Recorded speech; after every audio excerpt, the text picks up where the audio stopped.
प्रभु श्री अरविंद प्रिय आत्मगण जो माने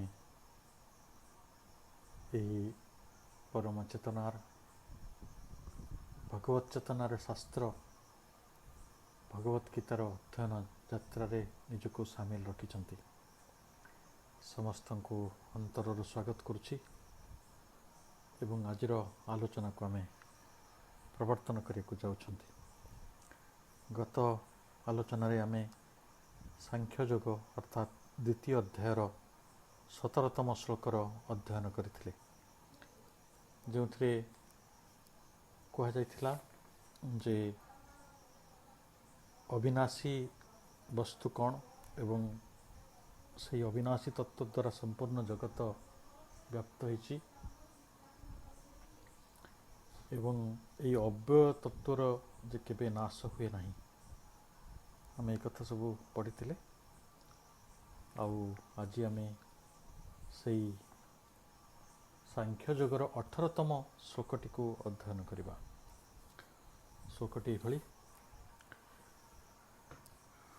अंत इमे देहा नित्योऽस्युक्तः शरीरिण अनासीनः अप्रयमेस्य तस्मात् युद्धस्य भारत।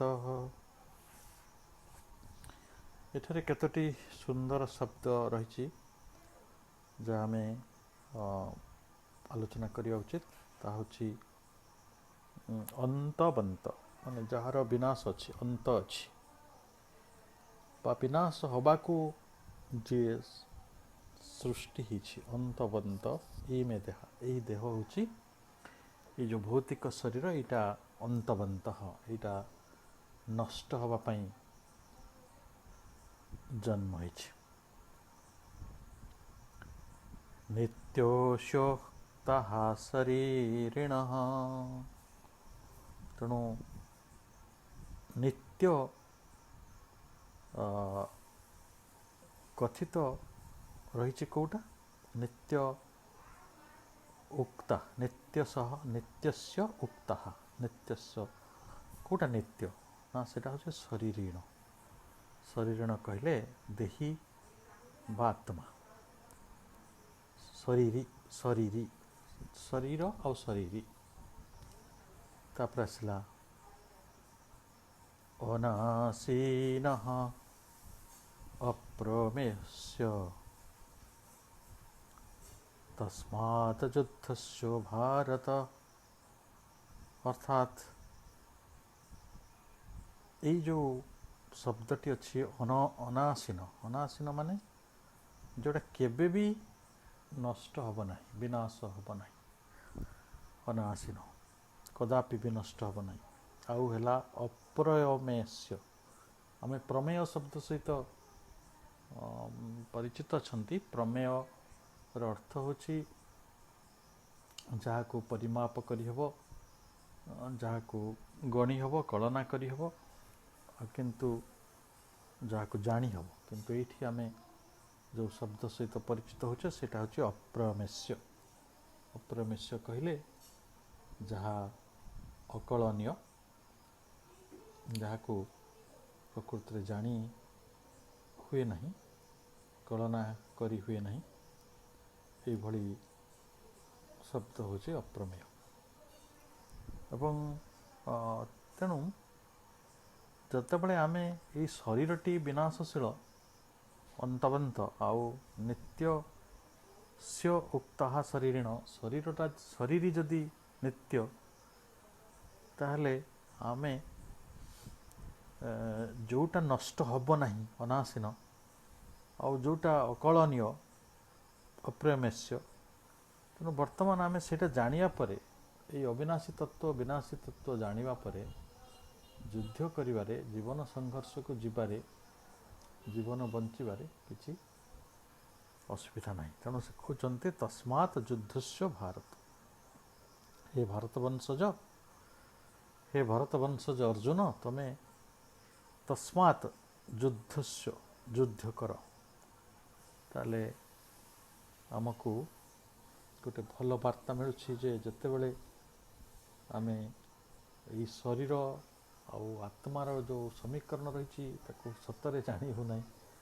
ଆଧ୍ୟାତ୍ମିକ ଯାତ୍ରା କଲେ ମଧ୍ୟ ଜାଣିବେ ନାହିଁ ଆତ୍ମାର ଉପସ୍ଥିତିକୁ ସତ କହିଲେ ଜାଣିବେନି। ଆମେ ତାକୁ ଥିଓରିଟିକାଲି ଶୁଣିଛୁ, ଥିଓରିଟିକାଲି ବୁଝିଛୁ, ଗୋଟେ ଅନୁମାନ ଜ୍ଞାନରେ ସେ ଜିନିଷକୁ ବେଳେବେଳେ ଆମେ ସ୍ୱୀକାର କରି ନେଇଛୁ, କିନ୍ତୁ ବାସ୍ତବରେ ତାକୁ ଆମ ଅନୁଭବ ଭିତରକୁ ଆମେ ଆଣିପାରିନାହୁଁ।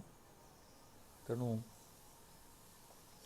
ଆମେ ଏ କଥା ପଢ଼ିଲେ ଯେ ଏଇ ଯେଉଁ ଜଡ଼ ଶରୀର ସେଇଟା ସ୍ୱଭାବତଃ ନିଶ୍ଚିତ ବିନାଶଶୀଳ, ଆଉ ଏଇଟା ବିନଷ୍ଟ ହେବ। ଆଜି ହଉ, 10 ବର୍ଷ ପରେ ହଉ, 50 ବର୍ଷ ପରେ ହଉ, 100 ବର୍ଷ ପରେ ହଉ, ଏଇଟା କେବଳ ସମୟର କଥା। ଅନିର୍ଦ୍ଦିଷ୍ଟ କାଳ ପର୍ଯ୍ୟନ୍ତ ବର୍ତ୍ତମାନ ଏହାକୁ ରକ୍ଷା କରାଯାଇ ପାରୁନାହିଁ ଶରୀରଟି। ତେଣୁ ଆତ୍ମା ଏତେ ସୂକ୍ଷ୍ମ ଯେ ତାକୁ ମଧ୍ୟ କେହି ଦେଖିପାରୁନାହାନ୍ତି, ଆଉ ତାକୁ ତ କେହି ହତ୍ୟା କରିପାରିବେ ନାହିଁ କି ନଷ୍ଟ କରିପାରିବେ ନାହିଁ, କି ସେ ବିନଷ୍ଟ ହେଲା ଭଳି ବିଷୟ ବି ନୁହେଁ। ସେ ଅବିନାଶୀ, ନିତ୍ୟ। ତେଣୁ ଆମେ ପୂର୍ବ ଶ୍ଲୋକର ଯେଉଁ ସଂଯୋଗଟିକୁ ଏହି ଶ୍ଲୋକରେ ସାଂଖ୍ୟ ଯୋଗରେ ଦେଖୁଛୁ। ତେଣୁ ଉଭୟ ଦୃଷ୍ଟିରୁ ଦୁଃଖର କୌଣସି କାରଣ ନାହିଁ, କାରଣ ଶରୀର ତ ଆଜି ନହେଲେ କାଲି ନଷ୍ଟ ହୋଇଥାନ୍ତା, ଆଉ ଜୀବାତ୍ମା ତ ହତ୍ୟା ହେବ ନାହିଁ, ହୋଇପାରିବ ନାହିଁ। ତେଣୁ ଆମେ ଯେଉଁଟା ସବୁଦିନ ପାଇଁ ରହିବ ନାହିଁ ତାକୁ ନେଇ ବିଳାପ କରିବା ନାହିଁ, ଆଉ ଯେଉଁ ସୂକ୍ଷ୍ମ ଜୀବାତ୍ମା ଆମ ଶରୀରକୁ ଧାରଣ କରିଛି, ଆମେ ସେଇ ଜୀବାତ୍ମାକୁ ଯେହେତୁ ଅବିନାଶୀ ତତ୍ତ୍ୱ ବୋଲି ଜାଣୁଛୁ, ଆଲୋକର ଅଂଶ ବୋଲି ଜାଣୁଛୁ, ଚେତନାର ଅଂଶ ବୋଲି ଜାଣୁଛୁ, ତ ଯିଏ ଏ ଶରୀରକୁ ବ୍ୟାପ୍ତ କରୁଛନ୍ତି, ଏ ଶରୀରରେ ବ୍ୟାପ୍ତ ହେଇକି ଅଛନ୍ତି ଏବଂ ଶରୀରକୁ ରକ୍ଷା କରୁଛନ୍ତି, ତାକୁ ଆମେ ଯେତେବେଳେ ଜାଣିସାରିଲୁଣି, ତେଣୁ ଆମେ ଏବେ ଭଗବାନ କୃଷ୍ଣ ଅର୍ଜୁନଙ୍କୁ ଉପଦେଶ ଦେଉଛନ୍ତି, ଯୁଦ୍ଧ କର, ଧର୍ମ ସଂସ୍ଥାପନାର୍ଥ ପାଇଁ ଏହି ଶରୀରକୁ ଉପଯୋଗ କର। ଆଉ ଯଦି ସେଥିରେ ତାର ବିନାଶ ବି ହେଇଯାଉଛି, ତାହେଲେ ସେଥିରେ ଆମେ ବେଶୀ ଚିନ୍ତିତ ହେବା ନାହିଁ, କାରଣ ଶରୀରର ଏମିତିଟା ହେଉଛି ନଷ୍ଟ ହେବ, ବିନଷ୍ଟ ହେବ। ତାହେଲେ ଏଇ ଯେଉଁ ନିତ୍ୟ ଆତ୍ମତତ୍ତ୍ୱ, ଏଇ ନିତ୍ୟ ଆତ୍ମତତ୍ତ୍ୱଟି ଅଜ୍ଞେୟ, ବାହାକୁ ଆମେ ଶ୍ରୀ ଅରବିନ୍ଦ କହୁଛନ୍ତି ଗ୍ନୋଷ୍ଟିକ୍, ଏବଂ ଏଇ ଯେଉଁ ଅଭିଜ୍ଞ ତତ୍ତ୍ୱ ବା ଅଜ୍ଞ ତତ୍ତ୍ୱ ଆମ ପାଖରେ ରହିଛି, ଯାହା ଆମ ପାଇଁ ଆଜି ବି ଅଜ୍ଞାତ ହୋଇ ରହିଛି। କାହିଁକି ରହିଛି ନା, କାରଣ ଆମ ଇନ୍ଦ୍ରିୟ ଗୁଡ଼ିକ, ଆମ ବୁଦ୍ଧି, ଆମ ମନ, ଏଇମାନେ ଜ୍ଞାନ ପ୍ରାପ୍ତିର ସାଧନ ଅଟନ୍ତି, ଇନଷ୍ଟ୍ରୁମେଣ୍ଟସ୍ ଅଫ୍ ନଲେଜ୍। କିନ୍ତୁ ଏମାନଙ୍କ ପାଖରେ ସେଇ ଅବିନାଶୀ ତତ୍ତ୍ୱକୁ, ସେଇ ଅଜ୍ଞାତ, ଅଜ୍ଞେୟ, ଅପରିମେୟ, ଅନାସୀନ ତତ୍ତ୍ୱକୁ ଜାଣିବା ଭଳି ପ୍ରକୃତରେ ସାମର୍ଥ୍ୟ ନାହିଁ। ତେଣୁ ଆତ୍ମା ତ ଆଉ ପ୍ରତ୍ୟକ୍ଷ ବିଷୟ ନୁହେଁ ଯେ ଇନ୍ଦ୍ରିୟ ତାକୁ ଜାଣି ନେବ। ଆଉ ଧରନ୍ତୁ ଆଖି ତାକୁ ଦେଖିଦେବ, କି କାନ ତାକୁ ଶୁଣିଦେବ, କି ଆମେ ସେ ବିଷୟରେ ଜାଣିପାରିବା ସମ୍ପୂର୍ଣ୍ଣ ସେଭଳି ସମ୍ଭବ ନୁହେଁ। ତାହେଲେ ଆମେ ତାକୁ ଅଭିଜ୍ଞ ବା ଅଜ୍ଞେୟ ବୋଲି ଜାଣିଛୁ। ଆଉ ଯେତେବେଳେ ସେ ନିଜେ ଆଲୋକ, ସେ ନିଜେ ଚେତନା, ସେ ନିଜେ ସ୍ୱୟଂ ସିଦ୍ଧ, ସେ ନିଜେ ସ୍ୱୟଂ ପ୍ରକାଶ, ସେ ହେଉଛନ୍ତି ପୂର୍ଣ୍ଣଜ୍ଞାନ, ପରମ ସତ୍। ତେଣୁ ଯେତେବେଳେ ସେଇ ଶ୍ରୀ ଅରବିନ୍ଦ ଲାଇଫ୍ ଡିଭାଇନ୍ରେ ଏହିସବୁ ବର୍ଣ୍ଣନା କରିଛନ୍ତି, ଆତ୍ମା ସମ୍ପର୍କରେ ବହୁ ଜଟିଳ ବ୍ୟାଖ୍ୟା ଗୁଡ଼ିକ କରାଯାଇଛି। ଆମେ ସମୟକ୍ରମେ ଯେତେବେଳେ ଏଇ ଦିବ୍ୟ ଜୀବନ ଗ୍ରନ୍ଥ ଅଧ୍ୟୟନ କରିବା, ଯେତେବେଳେ ତାର ସୁଯୋଗ ଆସିବ, ଆମେ ଆତ୍ମା ସମ୍ପର୍କରେ ଆହୁରି ଅଧ୍ୟୟନ କରିବା ସୁଯୋଗ ପାଇବା। କିନ୍ତୁ ଏ ସବୁ ସତ୍ତ୍ୱେ ଆମେ ବର୍ତ୍ତମାନ ପାଇଁ ତାକୁ ପ୍ରତ୍ୟକ୍ଷ କଲା ଭଳି ଗୋଟେ ମହାନତା ବା ଗଭୀରତା ବା ସେଭଳି ଗୋଟେ ବିଶେଷତ୍ୱ ଆମ ଭିତରେ ତିଆରି ହୋଇପାରି ନାହିଁ। ତାହେଲେ ଯେତେବେଳେ ଭରତ ବଂଶଜ ଅର୍ଜୁନଙ୍କୁ ଶ୍ରୀକୃଷ୍ଣ ଅବିନାଶୀ ତତ୍ତ୍ୱ ଏବଂ ବିନାଶୀ ତତ୍ତ୍ୱକୁ ଜାଣିବା ପରେ ଯୁଦ୍ଧ କରିବା ପାଇଁ ଆଦେଶ ଦେଉଛନ୍ତି, ତ ସେଇ ଯୁଦ୍ଧଟି କରିବା ପାଇଁ ଏଇଥିପାଇଁ ଆଦେଶ ଦେଲେ ଯେ ଧର୍ମ ରକ୍ଷା ପାଇଁ ଏଇ ଯୁଦ୍ଧ ହେଇଛି। ଆଉ ଧର୍ମର ଯେ ଆଧାରଶିଳା ଯେଉଁଟା ବେସ୍ ସେଇଟା ହେଉଛି କ୍ଷମା ଓ କରୁଣା ଉଦାରତା। ତ ସେତେବେଳେ ଯେଉଁ ବ୍ୟକ୍ତି କ୍ଷମା କରୁଣା ଉଦାରତାକୁ ସାଇତିକି ରଖିପାରୁନି ନିଜ ଭିତରେ, ସେ ପ୍ରକୃତରେ ଅଧର୍ମ ଭିତରେ ଅଛି। ସେ ଯେତେ ଧର୍ମର କହିକିରି ମାନେ ଡିଣ୍ଡିମ ପିଟୁ ପଛେ। ତେଣୁ ଧର୍ମର ଯେଉଁ ଶାସ୍ତ୍ରୀୟ ଗ୍ରନ୍ଥମାନଙ୍କରେ ଯୁଦ୍ଧ କରିବା ପାଇଁ ଆଦେଶ ଦିଆଯାଇନାହିଁ କେଉଁଠି, ଭଗବତ ଗୀତାକୁ ଛାଡ଼ିଦେଲେ। କେବଳ ଏଇଠି ସେଭଳି ଗୋଟେ ଆଦେଶ ଅଛି, ଯୁଦ୍ଧ କରିବ ଅର୍ଥ ସେଇଠି ଶତ୍ରୁ ବିନାଶ କରିବ, ଅର୍ଥାତ୍ ନରହତ୍ୟା ବି କରିବ, ନିଜର ପ୍ରିୟ ପରିଜନଙ୍କୁ ବି ହତ୍ୟା କରିବାକୁ ପଡ଼ିବ। ତାହେଲେ ଏଇଠି ଗୋଟେ ଜରୁରୀ କଥା ଯେ ଏଇ ଯେଉଁ ଯୁଦ୍ଧ କରିବା ଏଇଟା ହେଉଛି ଧର୍ମର ଆହ୍ୱାନ। ଧର୍ମ କହିଲେ ଆମେ କୌଣସି ଇସଲାମ ଧର୍ମ କି ଶିଖ ଧର୍ମ କି ହିନ୍ଦୁ ଧର୍ମରେ ଯିବା ନାହିଁ। ଧର୍ମ କହିଲେ କ୍ଷମା କରୁଣା ଉଦାରତା ଭଳି ଅତ୍ୟନ୍ତ ଦେବୋପମ ମାନବିକ ଗୁଣ ଗୁଡ଼ିକର ଆଧାରଶିଳାକୁ ବୁଝିବା। ଧର୍ମ କ'ଣ ଓ କାହିଁକି ସେ ସମ୍ପର୍କରେ ଅନେକ ବିଶିଷ୍ଟ ବିଦ୍ୱାନ ମାନଙ୍କର ଆଲୋଚନା ରହିଛି। ଆମେ ତାକୁ ମଧ୍ୟ ପରେ ଆଲୋଚନା କରିପାରିବା ବା ଆପଣମାନେ ନିଜେ ତାକୁ ଅଧ୍ୟୟନ କରିପାରିବେ। ତେଣୁ ବହୁତ ସମୟରେ ମଣିଷ ଗୋଟେ ପ୍ରକାର ପରାଜୟ ହେଇଯାଏ ଭଳି ଲାଗେ, ତାକୁ ଡିସଆପଏଣ୍ଟେଡ଼ ହୁଏ, ଫ୍ରଷ୍ଟ୍ରେସନ୍ ଆସେ, ଡିପ୍ରେସନ୍ ଆସେ, ନାନା ପ୍ରକାର ଇରିଟେସନ୍ ତାକୁ ହୁଏ, ରିଜେଣ୍ଟମେଣ୍ଟ ହୁଏ, sense of resignation, sense of dejection, ଏସବୁ ତା ଭିତରେ ବହୁ ଭାବରେ ବିକଶିତ ହୁଏ ଏବଂ ବା ଉଠି ଆସେ। ତ ସେଇଟା ହେଉଛି ଗୋଟେ ଜୀବନର ପରାଜୟ ପ୍ରବୃତ୍ତି ଯାହା ଅର୍ଜୁନଙ୍କ ଭିତରେ ଘଟିଥିଲା। ତେଣୁ ଆମେ ସେଇ ପରାଜୟ ପ୍ରବୃତ୍ତିକୁ, ଆମ ଭିତରେ ଆସିଥିବା ଫ୍ରଷ୍ଟ୍ରେସନ୍ ଆଉ ଡିପ୍ରେସନ୍କୁ କିଭଳି ଭାବରେ ଦୂର କରି ଆସୁଥିବା ପ୍ରତ୍ୟେକ ଦ୍ୱନ୍ଦାତ୍ମକ ଓ ଯନ୍ତ୍ରଣାତ୍ମକ ପରିସ୍ଥିତି ଗୁଡ଼ିକୁ ନିଷ୍ଠାପୂର୍ବକ ସାହସ ଧୈର୍ଯ୍ୟର ସହିତ ସମ୍ମୁଖୀନ ହେବା, ତାହା ହିଁ ଗୀତାରେ ଶ୍ରୀକୃଷ୍ଣଙ୍କର ସମଗ୍ର ମାନବ ଜାତି ପାଇଁ ମୁଖ୍ୟ ସନ୍ଦେଶ ଥିଲା। ତାହେଲେ ଉପନିଷଦର ମହାନ ତତ୍ତ୍ୱ ଗୁଡ଼ିକୁ ଉଦ୍ଧାର କରି ଶ୍ରୀକୃଷ୍ଣ ଅର୍ଜୁନଙ୍କୁ ଜୀବନ ଯୁଦ୍ଧରେ ପ୍ରବୃତ୍ତ ହେବା ପାଇଁ, ଧର୍ମ ଯୁଦ୍ଧରେ ପ୍ରବୃତ୍ତ ହେବା ପାଇଁ ଏବଂ ଗଭୀରତାର ସହିତ, ଧୈର୍ଯ୍ୟର ସହିତ, ସାହସର ସହିତ ପରିସ୍ଥିତିରେ ସମ୍ମୁଖୀନ ହେବା ପାଇଁ ସହଯୋଗ କରୁଛନ୍ତି ଏବଂ ଉପଦେଶ ଦେଉଛନ୍ତି। ତେଣୁ ଆମେ ଦେଖିବା ଏଇ ଜଗତରେ ମଣିଷ ଯେଉଁ କାରଣରୁ ଭଲ ଭାବରେ ବଞ୍ଚି ପାରୁନାହିଁ ବା ଯେଉଁ କାରଣରୁ ତା ଭିତରେ ଅବିଦ୍ୟା ଅଜ୍ଞାନତାର ଜନ୍ମ ନେଉଛି, ଯେଉଁ କାରଣରୁ ତାକୁ ଯେଉଁ ଡିପ୍ରେସନ୍ ଯେଉଁଟା ଅର୍ଜୁନଙ୍କ ପାଇଁ ଆସିଥିଲା, ଯେଉଁ ପ୍ରକାର ସେନ୍ସ ଅଫ୍ ରେଜିଗ୍ନେସନ୍, ପଳାୟନ କରିବାର ପ୍ରବୃତ୍ତି ଏବଂ ମୋହଗ୍ରସ୍ତ ହେବାର ପ୍ରବୃତ୍ତି, ଯନ୍ତ୍ରଣାସିକ୍ତ ହେବାର ଯେଉଁ ପ୍ରବୃତ୍ତି, ସେଗୁଡ଼ିକରୁ କିଭଳି ନିବୃତ୍ତି ମିଳିପାରିବ ସେ ବିଷୟରେ ଆମକୁ ବହୁତ ଉପଦେଶ ଦେଇଛନ୍ତି। ତେଣୁ ଭଗବତ ଗୀତାର ଅଧ୍ୟୟନ ଫଳରେ ମନୁଷ୍ୟ ସତ୍ୟ କ'ଣ, ଅସତ୍ୟ କ'ଣ, ବିଦ୍ୟା କ'ଣ, ଅବିଦ୍ୟା କ'ଣ, ଜ୍ଞାନ କ'ଣ, ଅଜ୍ଞାନ କ'ଣ, ଏ ସମସ୍ତ ସମ୍ପର୍କରେ ତା ପାଖରେ ଏକ ସ୍ପଷ୍ଟତା ନିର୍ମାଣ ହେବ ଏବଂ ଆମେ ଏ ବିଷୟରେ ଅଧିକ ଆଲୋଚନା ମଧ୍ୟ ସମୟକ୍ରମେ କରିପାରିବା। ପୁଣି କୁହାଯାଉଛି ଯେ ଏଇ ଯେଉଁ ଶରୀର ଯେଉଁଟାକୁ ମେଟେରିଆଲରେ ତିଆରି, ମେଟରରେ ତିଆରି, ଜଡ଼ରେ ତିଆରି, ସେ ଜଡ଼ ବସ୍ତୁରେ ତିଆରି ହୋଇଥିବା ଶରୀରଟା ସବୁବେଳେ ପେରିସେବଲ୍, ଯାହା ନଷ୍ଟ ହୋଇଯିବ। ଦି ଏମ୍ବଡିଡ୍ ସୋଲ୍ ୱିଦିନ୍ ଇଜ୍ ଇନଡିଷ୍ଟ୍ରକ୍ଟିବଲ୍। ଏଇ ଶରୀର ମଧ୍ୟରେ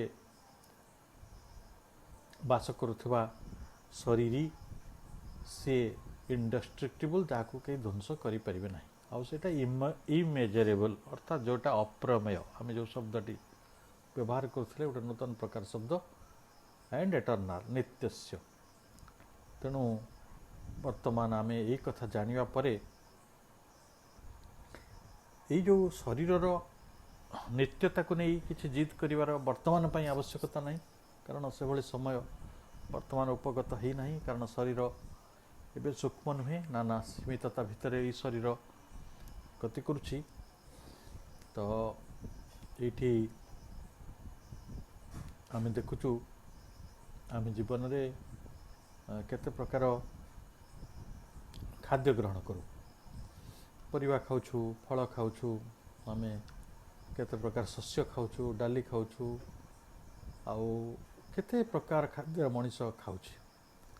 କିନ୍ତୁ ସବୁକିଛି ଗୋଟେ ମାନେ ମଡ଼ରେ ପରିଣତ ହେଇଯାଉଛି, ଗୋଟେ କ୍ଳେଦରେ, କାଦୁଅରେ।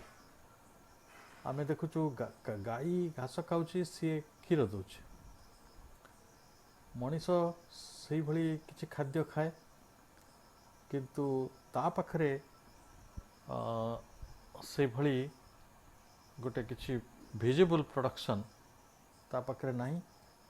ତେଣୁ ଆମ ପାଇଁ ଭିଜିବୁଲ୍ ପ୍ରଡକ୍ଟିଭ୍ କନଷ୍ଟ୍ରକ୍ଟିଭ୍ କାମଟି ହେଲା ଜ୍ଞାନ ଜରିଆରେ ଆମ ଜୀବନଟିକୁ ଜାଣିବା, ଆମ ସ୍ଥିତିଟିକୁ ଜାଣିବା, ଆମର ପରିସ୍ଥିତିକୁ ଜାଣିବା ଏବଂ ପରିସ୍ଥିତି ଅନୁସାରେ ପ୍ରକୃତରେ ବ୍ୟବହାର କରିବା। ଯେତେବେଳେ ପରିସ୍ଥିତି ଯୁଦ୍ଧ ମାଗୁଛି, ସେତେବେଳେ ଯଦି ମୁଁ କାତର ହେଇକି ଘରେ ଶୋଇପଡ଼େ, ଯେତେବେଳେ ପରିସ୍ଥିତି ମୋତେ ଧୈର୍ଯ୍ୟ ମାଗୁଛି, ସେତେବେଳେ ଯଦି ମୁଁ ତାକୁ ଅବଜ୍ଞା କରେ, ତାହେଲେ ଆମେ ଅନେକ ପ୍ରକାର ଭୁଲ କରି ବସିବା।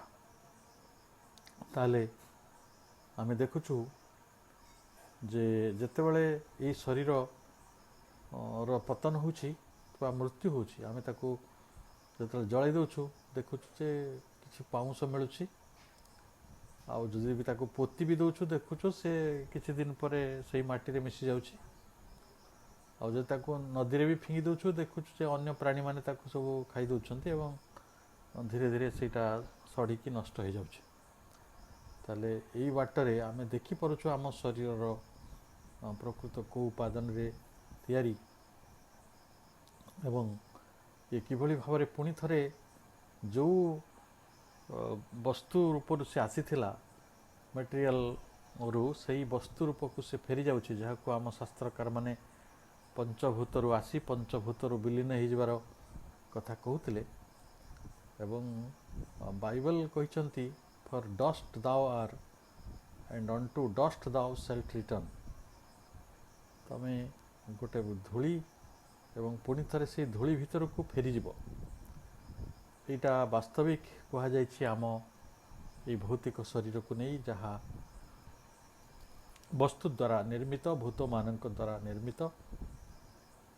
ତେଣୁ ଶ୍ରୀକୃଷ୍ଣ ଅର୍ଜୁନକୁ ଉପଦେଶ ଦେଲେ, within that material body is an eternal imperishable entity which is not made of mud.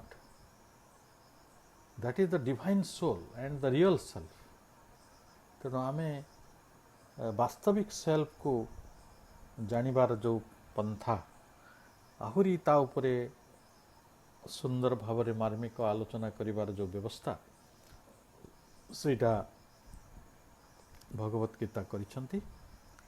ତ